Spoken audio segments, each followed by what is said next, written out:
안녕하세요 여러분, bienvenue dans tous les jours coréens. Aujourd'hui, on va apprendre le vocabulaire de la famille en Corée. Parfois, dans une conversation ou en regardant un K-drama, on entend plein de mots liés à la famille. Même si on ne parle pas directement de ses parents ou de ses frères et sœurs, ces mots reviennent très souvent dans la vie quotidienne coréenne. Alors, c'est important de bien les connaître, que ce soit pour parler de votre propre famille ou pour comprendre ce que les autres disent. Dans cet épisode, on va voir ensemble les membres de votre famille, comment dire j'ai des frères et sœurs, des phrases simples pour parler naturellement de votre famille, et à la fin, quelques mots honorifiques pour parler de la famille de quelqu'un d'autre. 그럼 시작해볼까요? C'est parti! Les mots de base, la famille proche. Répétez après moi. 가족, famille. 부모님, parents. 아버지, père. 아빠, papa. 어머니, mère. 엄마, maman. 형, grand frère dit pas un garçon. 오빠, grand frère dit pas une fille. 누나, grande sœur dit pas un garçon. 언니, grande sœur dit pas une fille. 남동생, petit frère. 여동생, petite sœur. 형제, frère. 자매, sœur. 형제, 자매, frère et sœur. 할아버지, grand-père. 할머니, grand-mère. Parlez de ses frères et sœurs. Par exemple, j'ai deux petits frères. 저는 남동생이 2명 있어요. Ou j'ai deux petites sœurs. 저는 여동생이 2명 있어요. Si vous voulez dire j'ai une grande sœur et si vous êtes un homme, vous pouvez dire 누나 1명 있어요. Et si vous voulez dire j'ai un petit frère, 남동생 1명 있어요. Et si vous êtes enfant unique, 저는 외동이에요. Et si vous voulez dire j'ai un grand frère et une petite sœur, et si vous êtes une femme, vous pouvez dire 저는 오빠 1명이랑 여동생 1명 있어요. Alors, comment on peut dire l'ordre de naissance? En coréen, on parle souvent de l'ordre de naissance. L'aîné, 첫째. La 12e, 둘째. La 3e, 셋째. Le benjamin, la benjamine, 막내. Par exemple, si vous voulez dire je suis l'aîné, vous pouvez dire 저는 첫째예요. Mon grand frère est l'aîné et ma grande sœur est la 12e. 오빠가 첫째고 언니가 둘째예요. Et un autre exemple, le plus petit est trop mignon. 막내가 진짜 귀여워요. On va regarder les mots concernant le couple et les enfants. 남편, mari.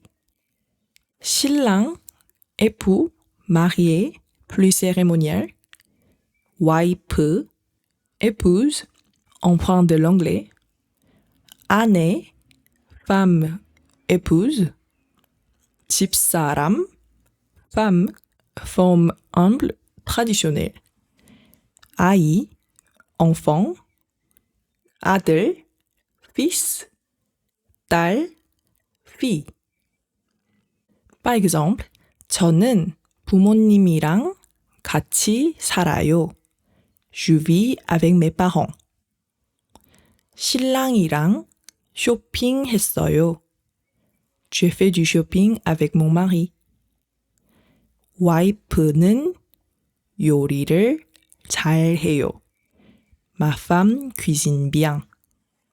Et petit point culturel, en coréen, 신랑 signifie littéralement le marié, le jour du mariage, mais on l'utilise parfois aussi pour parler de son mari, surtout si c'est un jeune couple récemment marié. Par exemple, une femme peut dire 신랑이랑 오늘 데이트해요. Je sors avec mon mari aujourd'hui. Même si 신랑 veut dire marié, ça sous-entend mon jeune mari. En revanche, le mot 신부 signifie la mariée, mais on ne l'utilise pas pour dire ma femme.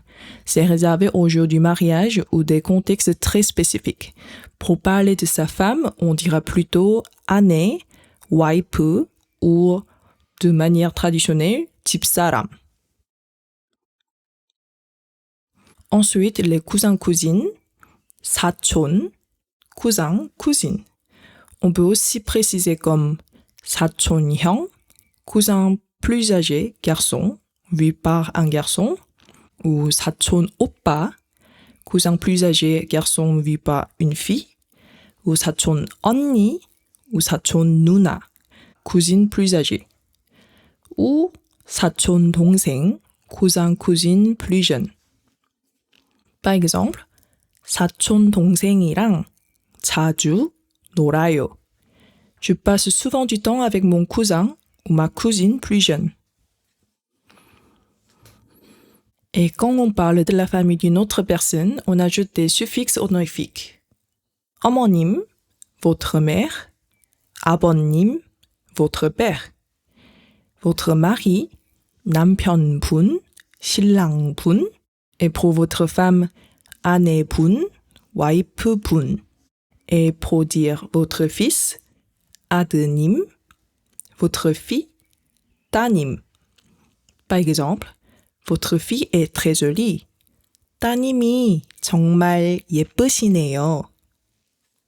Il existe encore plein d'autres mots pour désigner les membres de la belle famille ou de la famille étendue. Par exemple, 시어머니, c'est belle-mère, mère du mari. 장모님, belle-mère, mère de l'épouse. 사위, gendre, 며느리, belle-fille, 매형, 형님, 외숙모, 큰아버지. Mais on pourra faire un épisode spécial niveau avancé pour tout ça. Bravo, maintenant vous connaissez les mots essentiels pour parler de votre famille en coréen. L'exercice du jour, laissez un commentaire avec une petite phrase comme 저는 동생이 한 명 있어요 ou 저는 외동이에요. Si vous avez aimé cet épisode, n'oubliez pas de liker, vous abonner et partager. Merci d'avoir écouté tous les jours coréens. 그럼 다음 에피소드에서 만나요. 안녕!